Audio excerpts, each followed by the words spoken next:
दोस्त सबसे ज्यादा लंबी उम्र के लोग जापान में होते हैं और जापान में भी एक जगह है ओकिनावा।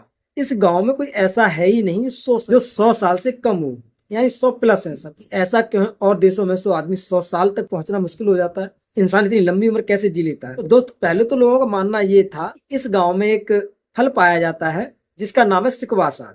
इस फल में कुछ ऐसे तत्व होते हैं जो इनकी उम्र को लंबा करता है।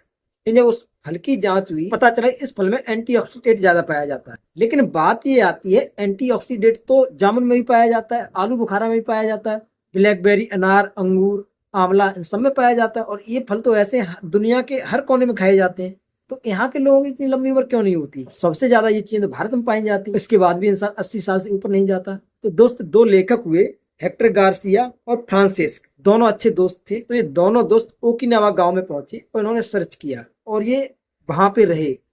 जो वहां के सबसे बुजुर्ग लोग थे जिनकी उम्र 125 से 130 साल थी, उन लोगों के साथ ये महीनों तक रहे।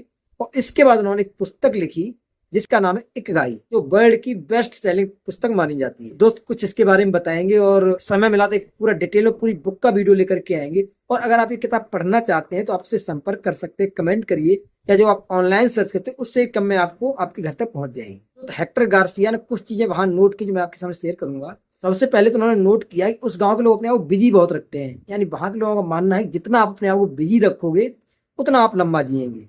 जहाँ अन्य देशों में लोग 60 साल के बाद रिटायरमेंट ले लेते हैं, काम करना कम कर देते हैं, लेकिन वहां पे कोई रिटायरमेंट है ही नहीं। जब तक तुम्हारे हाथ पैर चल रहे हैं, चाहे 100 साल के हो जाओ, चाहे 90 साल के हो जाओ, जब तक हमारे हाथ पैर चल रहे हैं तब तक वो काम करते रहते हैं। दूसरी चीज है, ये लोग तनाव नहीं लेते। इन लोगों का मानना है कि तनाव से जितना शरीर को नुकसान होता है उतना और किसी चीज से होता ही नहीं है। ये लोग तनाव और टेंशन सब बीमारी की सबसे बड़ी जड़ मानते हैं। दो शायद वो विश्वास नहीं होगा, वहां पे अगर इंसानी मौत भी हो जाती है उस समय ज्यादा देर तक दुख नहीं मनाते, बस ये स्वीकार कर लेते हैं नियत को मंजूर था। पहले तो सिर्फ बचाने की पूरी कोशिश करते हैं, अगर नहीं बचा पाते हैं तो फिर ये नियत के ऊपर डाल करके अपना शोक निकाल देते हैं।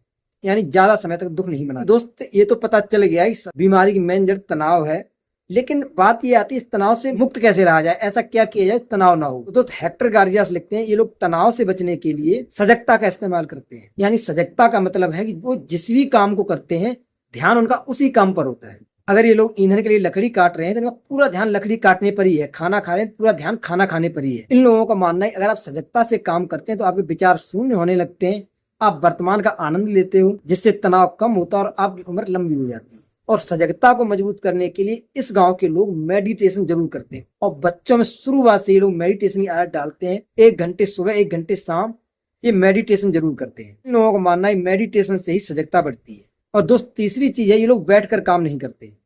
इन लोगों का मानना है बैठकर काम करने से उम्र घटती है। अगर किसी एक ही जगह पर काम करना है तो भी ये खड़े होकर करेंगे या फिर टहलते हुए करेंगे, लेकिन बैठकर भी काम नहीं करते। अगर दोस्त इनका लंबी उम्र का रहस्य एक लाइन में कहना चाहे तो यही है, ये लोग अपने आप को बिजी रखते हैं, पूरी नींद लेते हैं, बैठकर काम नहीं करते, काम को सजगता से करते हैं और दिन में 2 घंटे मेडिटेशन जरूरी है।